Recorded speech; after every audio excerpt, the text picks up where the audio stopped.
thank you all for coming. Welcome to the History Show. Donner Party.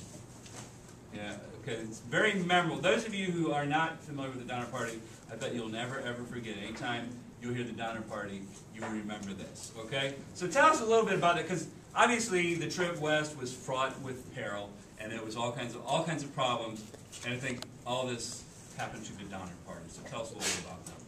Well, I have a map. And the Donner Party, it was led by George Donner, and included like families like Jacob Donner and James Reed and William Eddy. And there was 87 people, and they were all moving from Independence, Illinois, and their goal was to get to Sutter's Fort in California. Is that like a normal amount of people in a wagon train? Yeah, about. They're usually a big, small Okay, because it was a little safer then, right? Yeah. Safety in numbers, okay. So 87 started out. Yes. And when they were going along the trail, obviously, and when they hit Bridger's Fort, they met up with Lance Lane, yeah. And he made a guidebook that said that if you went south of the Salt Lake, Great Salt Lake, you'd cut off 400 miles of your journey. And so the Donner Party was already a little behind on schedule, because in October, that's when snow starts to fall. And if you don't get to the pass by when the snow falls, then you're trapped.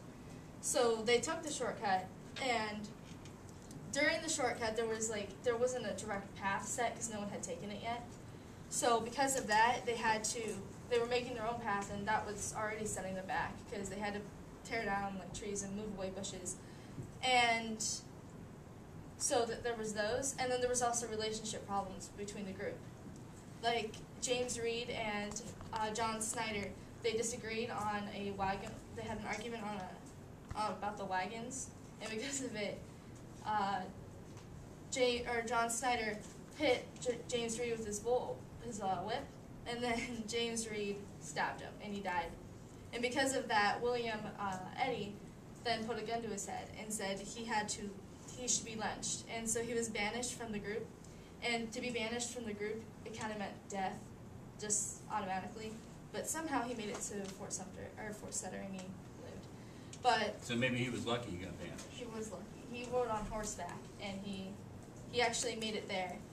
And so the party was going through, and the guidebook had said that it would take 2 days to get across the Salt Desert, but it actually took 6. So that was another setback. So by the time they got to the divide where they're supposed to go across the Sierra Mountains, there was already snow that had fallen. So they had to build a camp, and they started to build their own cabins, and because there was attempts, I forget how many, I think there was 3, and they kept going, but they kept failing. And because of that, people ended up dying, and they ran out of food, and so they had to start eating each other. The dead bodies, of course.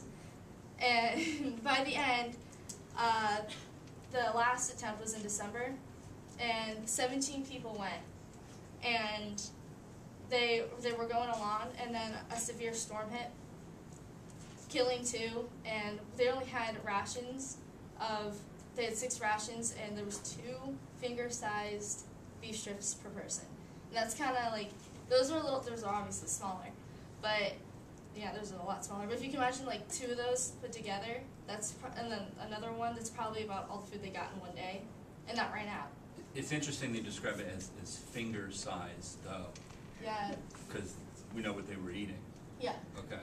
So anyways, the search party goes out, and they get stuck, and then they run out of food, so. You have to, the story, they eat the dead, and then they end up having to burn off their own flesh and eat their flesh. Like, they would rip it off and then roast it and then eat it. And there was rescue parties that were sent, and actually 2 of them were led by Reed, and he found the people that were in the Trusky Pass, and they also found some of the people from the Donner Party, but they were most of them were dead, and the ones that weren't were delirious from starvation. And yeah, that was the Donner Party. Pretty gruesome. But at least they waited until the people died before yes, they ate. They waited. Which, I mean, it's not unheard of, okay? Yeah. But there was an instance, I think, with that search party, they had Indian guides, right? Yes, they did, and they ended up killing the Indian guides and eating them too. So they didn't wait for they killed the Indians Yes. and then ate them. Yes. So it sucked to be an Indian. Yes. Okay. All right, that's gruesome. So eventually they made it. 47 out of the, what, 87 47. made it. I think they were almost primarily women, too. The vast majority of the survivors were women. Yes. You know why? Because women are tougher, I guess. I don't know. So men needed more to eat. I don't know. It's a pretty gruesome story. So don't take shortcuts. As in, they never knew this. The shortcut was described in this book. No one ever really. No one had ever gone through it. Big mistake. Yeah. Big mistake. All right, thank you. Good stuff. All right, now, what else do we know about? So obviously they didn't have a very successful trip, but many did. Let's talk first of all about some of the first guys who went out there, either the Pathfinders or the Mountainmen. What do you guys want to talk about? Some of the Pathfinders, like Pike and others like him, made the West look like it was inhabitable. So that kept people from going west. You mean uninhabitable? Yeah, uninhabitable. Yeah. Well, what did he call it? What did Pike call it? Pike called it a just like a treeless wasteland. Yeah. They referred to it then as the Great American Desert, because it wasn't like a sand desert, but it was basically deserted. Nothing there. And he made that claim on there were no trees around for people to build like homes. There were just no people. But then Fremont comes along and goes against what they're saying and praises it as a paradise of plenty. And he wrote a lot about that. Yes, he wrote a lot, and most of his journals were used as guidebooks. But for them to be turned into guidebooks, he had his wife translate them. Kind of put it into like A common tongue. that everybody could read and understand. Yes. So basically what you're saying is that Lewis and Clark went, and really not a lot of people followed them. Then Pike went, and he actually discouraged people from following him because he called it the Great American Wasteland. And that was like kind of John C. Fremont writing about it, or his wife writing about it, kind of starting to encourage people to go on what would become the Oregon Trail. Yes. Interesting. And that would be about the 1840s, which is the time we started to see settlement in Oregon pick up.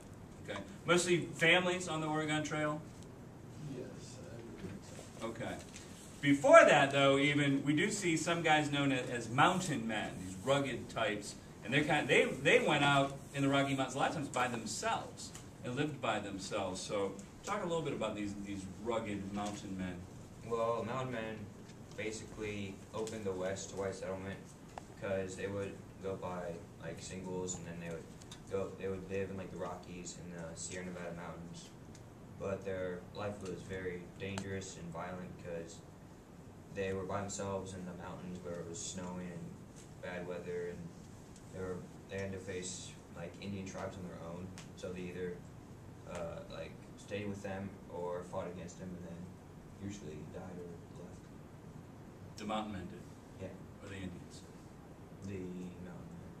So rugged life. Then once a year they come down, they sell their furs or whatever to a rendezvous. Was there any competition out there for these guys?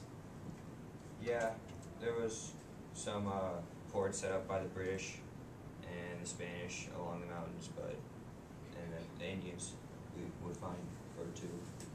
So from time to time they might run into maybe a British guy, Spanish guy, or an Indian, and none of them would be friendly towards this mountain man.